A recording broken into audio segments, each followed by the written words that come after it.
السلام علیکم ورحمۃ اللہ وبرکاتہ۔ سامعین کرام، آپ میدان عرفات سے خطبہ عرفہ کا اردو ترجمہ سماعت کر رہے ہیں۔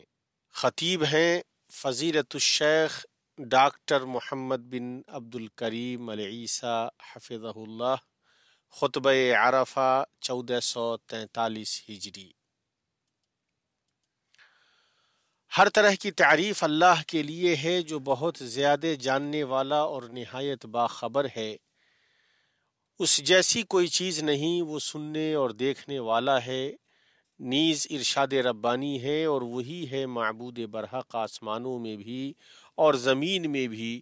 وہ تمہارے پوشیدہ احوال کو بھی اور تمہارے ظاہری احوال کو بھی جانتا ہے، اور تم جو کچھ عمل کرتے ہو اس کو بھی جانتا ہے۔ نیز ارشاد ربانی ہے اور اللہ تعالی ہی کے پاس ہیں غیب کی کنجیاں، ان کو کوئی نہیں جانتا بجز اللہ کے، اور وہ تمام چیزوں کو جانتا ہے جو خشکی میں ہیں اور جو کچھ دریاؤں میں ہیں، اور کوئی پتا نہیں گرتا مگر وہ اس کو بھی خوب جانتا ہے، اور کوئی دانہ زمین کے تاریک حصوں میں نہیں پڑتا، اور نہ کوئی تر اور نہ کوئی خشک چیز گرتی ہے مگر یہ سب کتاب مبین میں ہیں۔ میں گواہی دیتا ہوں کہ اللہ کے علاوہ کوئی معبود نہیں، وہ راز اور اس سے بھی پوشیدہ چیزوں کو جانتا ہے۔ اس پر زمین و آسمان میں کوئی چیز مخفی نہیں ہوتی۔ ارشاد ربانی ہے اصل بات یہی ہے کہ تم سب کا معبود برحق صرف اللہ ہی ہے، اس کے سوا کوئی پرستش کے قابل نہیں، اس کا علم تمام چیزوں پر حاوی ہے۔ اور میں گواہی دیتا ہوں کہ محمد اس کے بندہ و رسول ہیں۔ اللہ تعالیٰ نے انہیں اپنے اس قول سے متصف کیا ہے اور تجھے وہ سکھایا ہے جسے تو نہیں جانتا تھا، اور اللہ تعالیٰ کا تجھ پر بڑا بھاری فضل ہے۔ اللہ تعالیٰ کا درود و سلام نازل ہو ان پر، ان کے آل و اصحاب اور ان کے پیروکاروں پر، اور بہت زیادہ سلامتی نازل ہو۔ اما بعد، اے بیت اللہ کے حاجیوں، اے ہر جگہ کے مسلمانوں، اللہ کا تقوی اختیار کرو، تم دنیا و آخرت میں کامیابی و نجات اور سعادت حاصل کر لو گے۔ ارشاد ربانی ہے اگر یہ لوگ صاحب ایمان متقی بن جاتے تو اللہ تعالیٰ کی طرف سے بہترین ثواب انہیں ملتا اگر یہ جانتے ہوتے۔ نیز فرمایا اللہ تعالیٰ سے ڈرتے رہا کرو اور جان رکھو کہ اللہ تعالیٰ پرہیزگاروں کے ساتھ ہے۔ نیز ارشاد ربانی ہے اور اللہ تعالیٰ سے ڈرتے رہا کرو اور جان رکھو کہ اللہ تعالیٰ ہر چیز کو جانتا ہے۔ اور کیسے ہم اللہ سے نہ ڈریں اور کیسے اسے عبادت میں ایک نہ جانیں جبکہ وہی نفع و ضرر دینے والا ہے۔ ارشاد باری ہے اور اگر تم کو اللہ کوئی تکلیف پہنچائے تو بجز اس کے اور کوئی اس کو دور کرنے والا نہیں ہے، اور اگر وہ تم کو کوئی خیر پہنچانا چاہے تو اس کے فضل کا کوئی ہٹانے والا نہیں۔ وہ اپنا فضل اپنے بندوں میں سے جس پر چاہے نچھاور کر دے، اور وہ بڑی مغفرت بڑی رحمت والا ہے۔ تقوی اور تعلیم کو جوڑتے ہوئے اللہ تعالیٰ نے فرمایا اللہ تعالیٰ سے ڈرو، اللہ تمہیں تعلیم دے رہا ہے اور اللہ تعالیٰ ہر چیز کو خوب جاننے والا ہے۔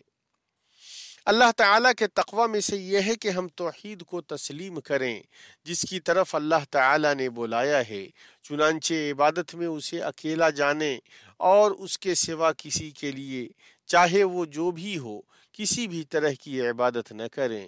ارشاد ربانی ہے اے لوگو اپنے اس رب کی عبادت کرو جس نے تمہیں اور تم سے پہلے کے لوگوں کو پیدا کیا، یہی تمہارا بچاؤ ہے، جس نے تمہارے لیے زمین کو فرش اور آسمان کو چھت بنایا، اور آسمان سے پانی اتار کر اس سے پھل پیدا کر کے تمہیں روزی دی۔ خبردار باوجود جاننے کے اللہ کے شریک مقرر نہ کرو۔ اور یہی تمام انبیاء کرام کی دعوت رہی ہے، جیسا کہ ابراہیم علیہ السلام نے اپنی قوم سے کہا اللہ تعالیٰ کی عبادت کرو اور اس سے ڈرتے رہو، اگر تم میں دانائی ہے تو یہی تمہارے لیے بہتر ہے۔ اللہ تعالیٰ نے کتابیں نازل فرمائیں اور انبیاء مبعوث فرمائے جو اپنی قوموں کو سکھانے والے اور توحید اور عبادت میں اللہ کو ایک ماننے کی طرف بلانے والے تھے، تو انبیاء میں سے ہر نبی اپنی قوم سے کہتے، اے میری قوم، تم اللہ کی عبادت کرو، اس کے سوا کوئی تمہارا معبود ہونے کے قابل نہیں، کیا تم ڈرتے نہیں ہو؟ تو یہ بات ثابت ہوئی کہ وہ توحید ہی جس میں ہم عبادت میں اللہ کو ایک جانتے ہیں، شہادت اللہ الہ الا اللہ کا مفہوم ہے، ارشاد ربانی ہے۔ اللہ تعالیٰ ارشاد فرما چکا ہے کہ دو معبود نہ بناؤ، معبود تو صرف وہی اکیلا ہے، بس تم سب صرف میرا ہی ڈر رکھو، آسمانوں میں اور زمین میں جو کچھ ہے سب اسی کا ہے اور اسی کی عبادت لازم ہے، کیا پھر تم اس کے سوا اوروں سے ڈرتے ہو؟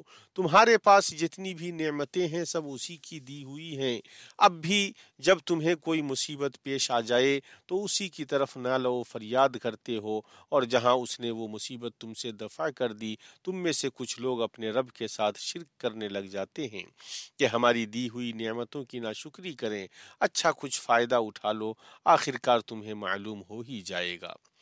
تو رسالت محمد صلی اللہ علیہ وسلم کی گواہی کے ساتھ اللہ کی توحید کی گواہی اللہ کی خوشنودی کے حصول کا سبب اور قیامت کے دن نجات کا سبب ہے۔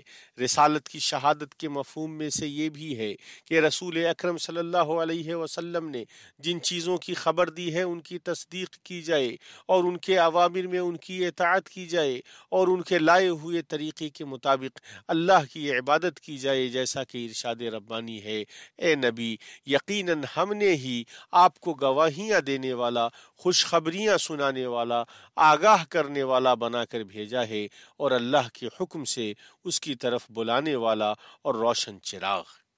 شہادتین اسلام کے ارکان میں سے سب سے پہلا رکن ہے، جیسا کہ اللہ کے نبی صلی اللہ علیہ وسلم نے فرمایا، اسلام کی بنیاد 5 چیزوں پر ہے، اس بات کی گواہی دینا کہ اللہ کے علاوہ کوئی معبود نہیں اور محمد اللہ کے رسول ہیں، نماز قائم کرنا، زکوٰۃ ادا کرنا، رمضان کے روزے رکھنا، جو بیت اللہ کی استطاعت رکھتے ہیں ان کے لیے بیت اللہ کا حج کرنا۔ اسلام کا دوسرا رکن نماز قائم کرنا ہے، ارشاد ربانی ہے، اور نماز قائم کریں، یقیناً نماز بے حیائی اور برائی سے روکتی ہے، بے شک اللہ کا ذکر بہت بڑی چیز ہے، تم جو کچھ کر رہے ہو اس سے اللہ خبردار ہے۔ زکوٰۃ اللہ کی کتاب میں نماز سے جڑی ہوئی ہے اور یہ اسلام کا تیسرا رکن ہے، اور وہ اس طرح ادا کی جائے کہ مالدار اپنے مال کا ایک حصہ زکوٰۃ کے مصارف کے لیے دے، جو سماجی تعاون اور مفاد عامہ میں حصہ داری کے سلسلے میں دین کے بعض محاسن کو ظاہر کرتی ہے۔ ارکان اسلام میں سے رمضان کے مہینے کا روزہ رکھنا اور بیت اللہ کا حج کرنا ہے۔ ارشاد ربانی ہے، اللہ تعالیٰ نے ان لوگوں پر جو اس کی طرف راہ پا سکتے ہوں اس گھر کا حج فرض کر دیا گیا ہے۔ حاجیوں، اس فریضے کی ادائیگی کے لیے راستے کو آسان کر کے یقیناً اللہ تعالیٰ نے تمہارے اوپر بڑا احسان کیا ہے، تو اس میں اپنے نبی صلی اللہ علیہ وسلم کے طریقے کی پیروی کرو۔ ارشاد نبوی ہے، تم مجھ سے اپنے نسک کے طریقوں کو لے لو۔ ارشاد ربانی ہے، حج کے مہینے مقرر ہیں، اس لیے جو شخص ان میں حج لازم کر لے وہ اپنی بیوی سے میل ملاپ کرنے، گناہ کرنے اور لڑائی جھگڑے کرنے سے بچتا رہے۔ تم جو نیکی کرو گے اس سے اللہ تعالیٰ باخبر ہے، اور اپنے ساتھ سفر خرچ لے لیا کرو، سب سے بہتر توشہ اللہ کا ڈر ہے، اور اے عقل مندو مجھ سے ڈرتے رہا کرو۔ اسی طرح اللہ کے نبی صلی اللہ علیہ وسلم نے دین کے دوسرے مراتب کو بیان فرمایا ہے، تو احسان یہ ہے کہ آپ اللہ کی عبادت اس طرح کریں گویا آپ اسے دیکھ رہے ہوں، اگر آپ اسے نہ دیکھ رہے ہوں تو وہ تمہیں دیکھ رہا ہے۔ ایمان کے ارکان میں سے یہ ہے کہ آپ اللہ پر، اس کے فرشتوں پر، اس کی کتابوں پر، اس کے رسولوں پر اور آخرت کے دن پر اور تقدیر کے اچھے اور برے ہونے پر ایمان رکھیں۔ تو اے اللہ کے گھر کے حاجیوں، اے ہر جگہ کے مسلمانوں، میں آپ سب کو اور خود کو اللہ کے تقوی کی وصیت کرتا ہوں، اس لیے کہ وہ سب سے بہترین توشہ ہے۔ اسی طرح میں آپ سب کو اور اپنے نفس کو نیکیوں کے کرنے میں جلدی کرنے کی وصیت کرتا ہوں۔ اللہ تعالیٰ فرماتا ہے، اور اپنے رب کی بخشش کی طرف اور اس جنت کی طرف دوڑو جس کا عرض آسمانوں اور زمین کے برابر ہے، جو پرہیزگاروں کے لیے تیار کی گئی ہے۔ نیز ارشاد ربانی ہے، اور نیک کام کرتے رہو تاکہ تم کامیاب ہو جاؤ۔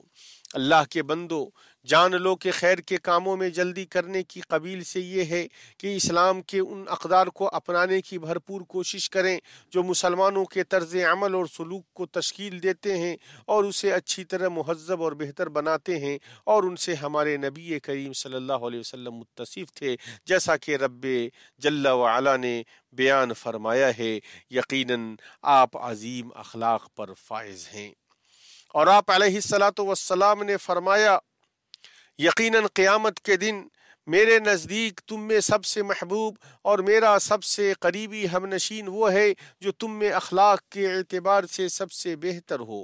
عام طور پر حسن خلق تمام لوگوں کے مابین ایک مشترک قدر ہے، مسلم اور غیر مسلم دونوں جس کا احترام کرتے ہیں، اس لیے کہ یہ قول و عمل میں اچھے رویے کا نام ہے۔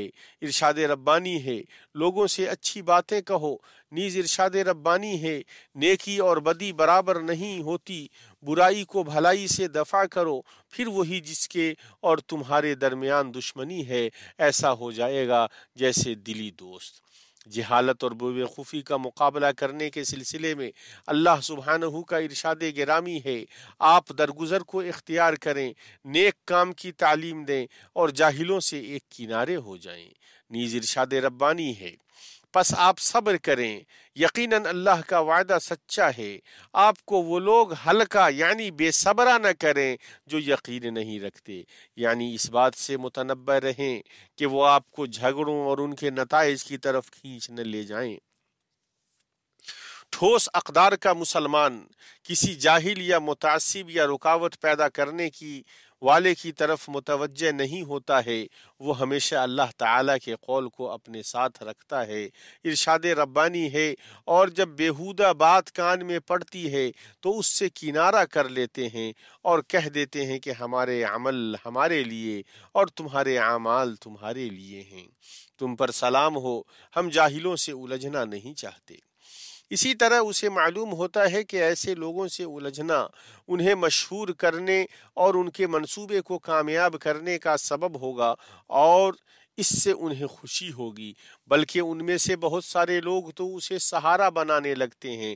لیکن فریب دہی کے خطرات کا پردہ فاش کیا جائے، اسی طرح واضح گستاخی کا جواب دیا جائے، اور یہ ساری چیزیں اسلام کی حکمت کے ساتھ کی جائیں۔ بیت اللہ کے حاجیوں، اے مسلمانوں، اسلام کے اقدار میں سے یہ ہے کہ ان تمام چیزوں سے دوری اختیار کی جائے جو باہمی نفرت، باہمی بغض اور باہمی تفریق پیدا کرتی ہیں، اور یہ کہ ہمارے تعاملات پر باہمی محبت و شفقت چھائی رہے۔ یہ اقدار اللہ کی رسی کو مضبوطی سے تھامنے کے مطالب میں سر فہرست ہیں، جیسا کہ ارشاد ربانی ہے، سب مل کر اللہ کی رسی کو مضبوطی سے تھامو اور فرقے میں نہ بٹو۔ اتحاد، اخوت اور تعاون امت کے ڈھانچہ کو محفوظ اور مضبوط کرنے اور دوسروں کے ساتھ حسن تعامل میں پرامن باڑے کا کام کرتے ہیں، اور وہ اس بات کا شاہد ہے کہ اسلام ایک جامع روح ہے، وہ اپنے خیر میں پوری انسانیت کو سموئے ہوا ہے۔ نبی کریم صلی اللہ علیہ وسلم نے فرمایا، لوگوں میں سب سے بہتر وہ ہے جو ان میں لوگوں کے لیے سب سے زیادہ نفع بخش ہے۔ اسلامی شریعت اپنی انسانیت کی وجہ سے بلند ہوئی، جس کے معیاروں میں دوہرا پن نہیں اور جس کے اصولوں میں کوئی تبدیلی نہیں ہے۔ اس نے سب کے لیے خیر کو پسند کیا اور ان کے دلوں کو جوڑا۔ انہی اقدار سے اسلام کا نور پھیلا اور دنیا کے کونے کونے میں تمام جہانوں تک پہنچا۔ وہ اس طرح کے اس خیر کی تبلیغ کے لیے پے در پے ایسے لوگ آئے جنہوں نے اللہ سے جو عہد کیا تھا اسے سچ کر دکھایا، تو اس نیک طریقے نے ہدایت یافتہ پیروکار تیار کیے جو اسلام کے طریقے پر چلے۔ اسی طرح راسخ اہل علم کا وضاحت کرنے کی ذمہ داری سنبھالنے میں مبارک اثر تھا، اور اس میں سے اسلام کے بارے میں غلط اور گمراہ تصورات کا مقابلہ کرنا ہے۔ بیت اللہ الحرام کے حاجیوں، تمہارے وقوف کی یہ جگہ دعا کی قبولیت کی جگہوں میں سے ہے۔ نبی کریم صلی اللہ علیہ وسلم عرفہ میں خطبہ عرفہ دینے کے بعد ظہر اور عصر کی نماز جمع و قصر 2 رکعت، ایک اذان اور 2 اقامت کے ساتھ پڑھ کر اللہ تعالی سے دعا کرتے رہے اور اللہ کا ذکر کرتے رہے۔ آپ نے اس جگہ غروب آفتاب تک وقوف کیا، پھر اطمینان و سکون کے ساتھ مزدلفہ کے لیے روانہ ہوئے۔ آپ اپنے اصحاب کو سکینت و وقار کی تلقین کرتے رہے۔ آپ نے مزدلفہ میں مغرب کی 3 رکعت نماز اور عشاء کی 2 رکعت نماز ادا کی اور وہیں رات گزاری اور وہیں فجر کی نماز ادا کی اور فجر کے بعد ذکر کے لیے ٹھہرے یہاں تک کہ خوب اجالا ہو گیا۔ پھر مینا گئے اور 7 کنکریوں سے جمرہ عقبہ کی رمی کی، پھر اپنے ہدی کی قربانی کی اور حلق کیا، اور اس طرح آپ کا تحلل اول ہوا۔ پھر آپ صلی اللہ علیہ وسلم مکہ گئے اور طواف کیا اور اس کے بعد مینا لوٹے اور ایام تشریق کی راتیں مینا میں گزاری۔ مینا میں آپ زیادہ سے زیادہ اللہ تعالیٰ کا ذکر کرتے تھے اور روزانہ جمرات کی رمی کرتے تھے۔ وہ اس طرح کے جمرہ صغرا کو 7 کنکریاں اور جمرہ وسطیٰ کو 7 کنکریاں مارتے اور اس کے بعد اللہ تعالیٰ سے دعا کرتے، پھر جمرہ عقبہ کو 7 کنکریاں مارتے۔ آپ نے حضور والوں کو اس بات کی اجازت دی کہ وہ مینا میں رات گزارنا چھوڑ سکتے ہیں۔ آپ مینا میں 13 تاریخ تک رکے۔ جلدی نکلنے والوں کے لیے 12 تاریخ کو نکلنا جائز ہے، اور آپ نے نسک سے فارغ ہونے کے بعد اپنے سفر سے پہلے طواف وداع کیا۔ اے مسلمانوں، اس عظیم موسم کے موقع کو غنیمت جانو۔ یوم عرفہ ہی وہ دن ہے جس میں یہ آیت نازل ہوئی، آج میں نے تمہارے لیے دین کو کامل کر دیا اور تم پر اپنا انعام بھرپور کر دیا اور تمہارے لیے اسلام کے دین ہونے پر رضامند ہو گیا۔ اور اسی دن کے بارے میں اللہ کے رسول صلی اللہ علیہ وسلم نے فرمایا، کوئی دن نہیں ہے جس میں اللہ تعالیٰ عرفہ کے دن سے زیادہ بندوں کو آگ سے آزاد فرماتا ہو۔ وہ قریب ہوتا ہے اور فرشتوں کے سامنے ان لوگوں پر فخر کرتا ہے۔ تو اس دن زیادہ سے زیادہ دعا کرو، اس لیے کہ اللہ تعالیٰ نے تم سے دعاؤں کے قبول کرنے کا وعدہ کیا ہے۔